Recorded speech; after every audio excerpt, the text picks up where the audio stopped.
સર્વે વૈષ્ણવોને જય શ્રી કૃષ્ણ. અધિક માસના પાવન અવસરે ચાલો જાણીએ છાક મનોરથનું આધ્યાત્મિક મહત્વ.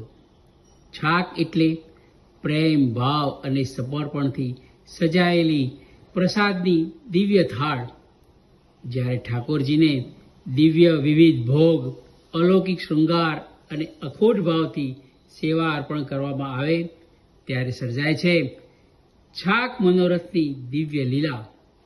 આવો ભક્તિ અને ભાવનાના આ અમૃતમય અવસરે છાક મનોરથના દિવ્ય ભવ્ય દર્શનનો પાવન લાભ મેળવીએ.